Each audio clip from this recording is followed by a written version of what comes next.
Late Night with the Devil is directed by Colin and Cameron Cairns and is currently playing in theaters and doing pretty well, might I say, man. Dude, this movie with very limited showings and actually very limited in theaters as well, though, made $6.5 million, dude, total so far. And when I say limited showings, I'm talking about on the opening weekend, right? Check this out. The opening weekend had mostly late night showings, and it still made some decent coin, dude. Shay nasty. And that's because of word of mouth spread about how good this movie is. And I have to say, I agree. So, actor David, how do you pronounce his name? So, David Dalsmalchian, I believe that's how you say it. David Dalsmalchian, dude. He normally plays like background or supporting roles. This motherfucker shined in this film, dude. So he plays a late night host named Jack Delroy back in the 1970s, going up against Johnny Carson, OG stuff, man. Problem is, ratings for the show are drastically falling, plummeting pretty much to say. He needs to find a way to get the ratings back up, or the show is going to get the axe. So invites two guests with special kinds of gimmicks, which he hopes will turn things around. One of these people is a dude who can speak to the dead, and the other is a young teenage girl who may have a devil living inside of her. And to top it off, they also have a guy basically he's on set trying to debunk any tricks that these people try to pull off. But either way though, shit's going down, alright? Be it Jack Delroy's, show or some supernatural shit on the set with these guests. And we all get to watch it unfold. Now look, I'm not a 70s kid, but I did watch reruns of the old shows like Johnny Carson, and I gotta say, dude, they when it comes to this movie, dude, and whatnot, they got everything on point, though. I mean, from the look of the set, the way they dressed, how they talked, the old school be right back sign. The old school be right back signs, they had, when you go off the commercial break, dude. Their mannerisms were just spot on, dude. I mean, in a way, also, I have to say, this movie's almost two movies in one, because I'll say this, in the first act, and this ain't spoiling anything at all, though, but in the first act, though, it's more like an introduction to everything involving the show and Delroy's background and whatnot. As a late night show host, you kind of get to know who he is and whatnot. Basically, you get all the exposition in the first act, right? And then the other two acts feels more like you're watching the actual television show play out in real time almost, But of course, we get to see the happenings between the commercials and whatnot and all the behind the scenes and stuff. Yes, we kind of see how the proverbial sausage is being made on a late night show. Small live audience, seeing what Delroy and the guests do during the breaks. I really enjoyed that aspect because they give you just enough throughout until you reach the craziness, because I'll tell you right now, dude, it gets pretty fucking odd and crazy, dude. I mean, and kind of scary even, though. There's one part that really freaked me out, dude. But the performances from everyone, dude, they were great, though. I mean, the young possessed girl, dude, she played that role. Man, dude, when they introduced her, dude, oh my god, dude.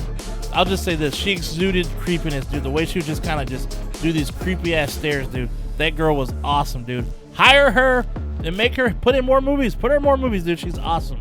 And the dude who played Delroy's co-host, aka his Pat Sajak, if you will, the guy's Gus McConnell, played by I think it's Reese Terry, dude. Fantastic. Now let's just say he has a very important role in the movie. And you have the guy who debunks the supernatural. This guy named Carmichael Haig. He was a trip because he's actually based on a real guy named James Randi, who would go to shows and debunk stuff, and would always have a check of $100,000 to hand to anyone who could prove him wrong that their magic, whatever it is they do, is actually real. Crazy part about it, I don't think he ever actually gave away that $100,000, which is pretty crazy. Now homeboy is 93 years old and still doing his thing. Shay nasty. What a good ass movie. I mean, there's some blood, but more supernatural stuff than anything else, though. That's fucking creepy as shit. And the way they present it, dude, and use it is very effective, dude. A very creative possession movie, dude, that deserves you to watch it. I recommend it for sure. Now, real quick, I gotta talk about the whole, I'm not sure if anyone heard about this or not, though, but there was a whole AI controversy with this movie. And for those who don't know what I'm talking about, in between the commercial breaks, I guess, in the movie, there were these old school signs that would say, we'll be right back. And I guess they decided to use AI to create those signs, and people were in an uproar about it. And some felt that, it took jobs away from people, an actual person. They could have done that work and put it on their resume and whatnot. And I'll say this. I do agree somewhat. Yes, they could have hired, a person to create those signs. But at the same time, I'm going to be real with you, those signs were so basic that, honestly, it didn't really matter. I mean, like, I'll say this. If the signs were more elaborate and had, like, a whole lot of stuff on it, then, yeah, be upset and do what you got to do. But anyhow, though, I think David Dalmatian, dude, I think this guy is a star and needs to be in more. He needs to get more starring roles, man. This dude killed in this movie, though. I mean, this character has layers, and it's fun peeling and opening each one, telling more about this character and what he's all really about and whatnot. I mean, really good storytelling.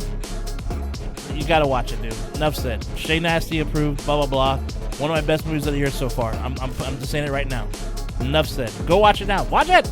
But before you do that, I gotta give my recommendation. And I'm not sure if I've actually recommended this one yet or not, but it's going with this one because it kind of falls in the same kind of, role. So anyhow, though, I'm gonna recommend a movie called The Cleansing Hour, about another successful exorcism streamed online, or so it seems. Can the Exorcist producer and their team bring the ratings back up? You get it, ratings. See, someone's talking about ratings again. Ratings skyrocket when a real demon gets involved. The exorcism will be televised. That was me on that last part. Anyways, though, this one has a very creative ending, dude, to say the least. Very good times, dude. I say check this out, too, as well. It's available on Shudder and YouTube. Anyhow, that's all for today.